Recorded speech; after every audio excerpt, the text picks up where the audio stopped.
let's talk about ponying horses. It is a skill that can be extremely helpful when working with an uneducated or younger horse, especially if you have a reliable saddle horse.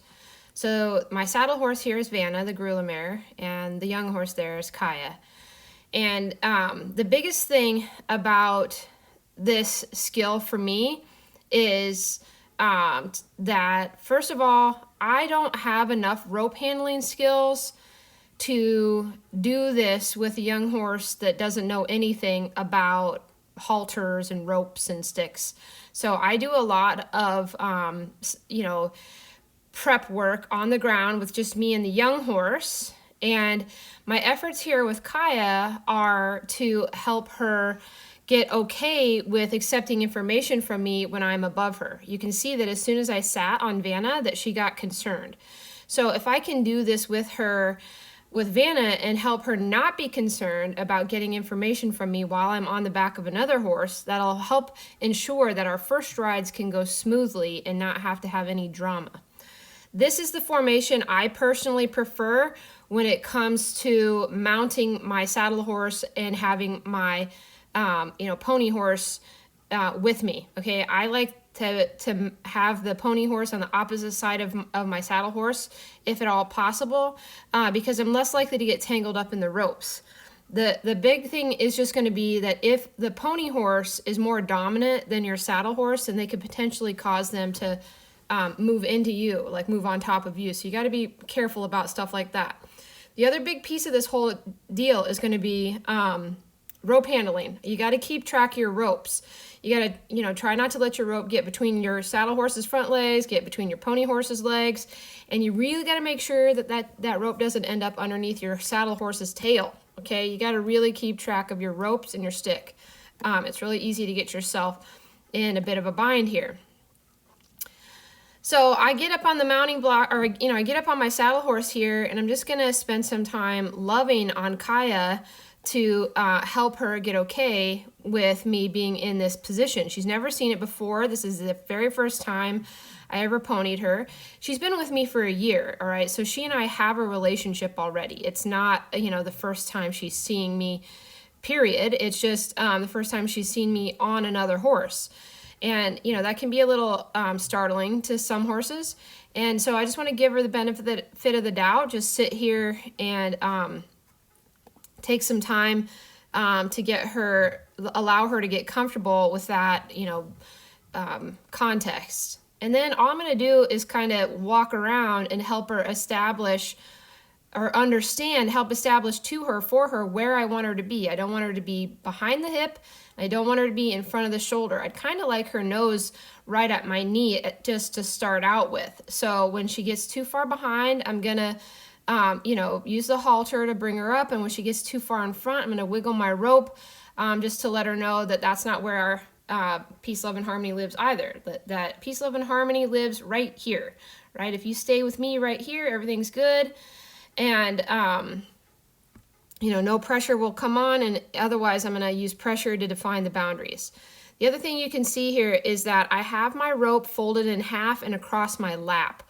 Another option would be for me to stick it through my belt on the opposite side of me as my pony horse, as long as the tail is longer than the loop going through my belt. Okay, so then if she pulls on me and I need to let go of her, it comes out of my belt real nice and easy. But for now, I just have it across my lap. Okay, so I want to start this conversation with her in a way that is easy for her to figure out, right? So we just do some stay with me, right? And she has a relationship with Vanna as well. She lives with Vanna in the pasture. If you ever look out into my pasture and check out the horses, Kaya is often hanging out with Vanna. So all I'm doing here is trying to help Kaya understand that the boundaries that we have when I'm on the ground don't change very much just because I got on the back of another horse. That there's a place for you to be where things feel good, and there's going to be places for you to be where things might not feel so good. So you can see there when I change sides, the confidence that my saddle horse needs to have, right? I had to pass that rope over her head, and change, my stick hand and things like that. So a lot of those things you need to check out with your saddle horse before you ever get yourself in this kind of position where you're also trying to give information to a young or inexperienced horse. So you can see here at the walk, Kaya, falls in line here pretty quick. It's not too hard. There's some, difficulty for her to understand what's expected. She has a relationship with Vanna where she often follows Vanna right behind her. So she keeps wanting to get and sort of put her nose under Vanna's tail. And, that's how she's used to following Vanna around. And I have to help her understand, like, that's fine, but that's not what we're doing today. Like, you got to stay up here with me. I can't have your nose under Auntie Vanna's tail because you're more likely to cause the rope to end up under her tail. So now all I'm doing is using Vanna to teach Kaya to yield her hindquarters, right? Hindquarter yields are for relaxation and control. And so in the context of wanting, Kaya to be ready for first rides, I really want her hindquarter yields to be nice and smooth and easy, and that she doesn't get sticky or misunderstand what I mean. So we had to do quite a few, rotations there before she really unhinged her hind end. She really wants to be right behind Vanna. I just wait for it to feel like her hindquarters freed up a little bit, and then we change the subject. So now I'm back to stay with me, and can you do it at the trot? Notice here how my hand is pushed against my thigh. That's how I keep my hand strong without having to dally, all right? Dallying is a whole other skill set, and you need to know what you're doing, or you could end up popping your thumb off, like literally popping your thumb off your hand, okay? So I personally don't have enough practice with ropes to feel very comfortable dallying. If it came down, now this is a little spot you should know too. This rope is getting a little too long here, right? I'm focused on Kaya, and Vanna could easily put this foot through that loop. That would be bad. So you can see how there's potential for wrecks all over the place here. Oh, and now I'm even dragging that rope.